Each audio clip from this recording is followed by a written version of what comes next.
नमस्कार, सुप्रियाज किचनमध्ये तुमचं स्वागत आहे. चला तर आज आपण बनवूया उन्हाळ्यासाठी एकदम थंड असं पेय. तर याला मोहब्बत का शरबत असे म्हणले जाते. हे शरीरासाठी खूप थंडावा देते. तर ते बनवण्यासाठी पहिल्यांदा आपण इथे साहित्य पाहू. इथे मी एक कलिंगड चिरून घेतला आहे. इथे मी काही मोठे काप करून घेतले आहेत. अर्धा लिटर दूध, रोज सिरप आणि इथे मी छोटे छोटे कट करून घेतलेले कलिंगड आहे. तर आता या मोठ्या कापांचे आपण ज्यूस बनवून घेणार आहोत आणि छोटे काप आपण त्यामध्ये टाकून घेण्यासाठी ठेवून घेणार आहोत. तर इथे मी ज्यूस बनवून घेतलेला आहे. नंतर आता एका वाटीमध्ये आपण 2 चमचे चिया सीड्स घालून घेऊया. तर याला तुळशीचे बीज असे म्हणतात. हे शरीरासाठी खूप चांगले असते. आता त्यामध्ये आपण पाणी घालून घेऊया आणि अर्धा तासासाठी याला आपण भिजत घालून घेणार आहोत. तर अर्ध्या तासाने हे चांगले भिजले जातात. तर आता एक पातेले घेऊया आणि त्यामध्ये आपण हे दूध घालून घेणार आहोत. तर तुम्ही थंड दूध घेतलं तरी चालेल.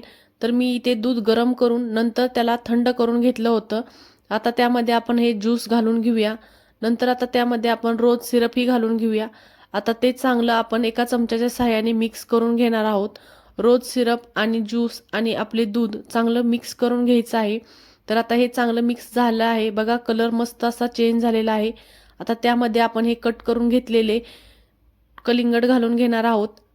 आता कलिंगड आपण त्यामध्ये चांगलं मिक्स करून घ्यायचं आणि काही बर्फाचे तुकडे यामध्ये घालून घ्यायचे आहेत.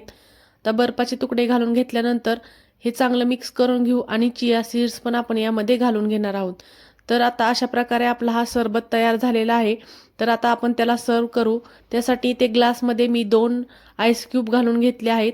नंतर आता त्यामध्ये आपण 1-1 चमचा चिया सीड्स घालून घेणार आहोत आणि नंतर आता त्यामध्ये आपण 1 चमचा रोज सिरप घालून घेणार आहोत. आता आपण बनवून घेतलेला सरबत यामध्ये घालून घेऊया. तर बनवून घेतलेले हे आपण यामध्ये ओतून घेणार आहोत. जर तुम्हाला येथे जास्त बर्फ घालायचा असेल तर तुम्ही घालू शकता. तर अशा प्रकारे हा उन्हाळ्याच्या दिवसात आपल्या शरीराला थंडावा देणारा थंड असा आणि खूप टेस्टी मोहब्बत का शरबत तयार झालेला आहे. तर ही रेसिपी तुम्हाला कशी वाटली ही कमेंटमध्ये मला नक्की कळवा आणि सुप्रियाज किचनला सबस्क्राईब करायला विसरू नका.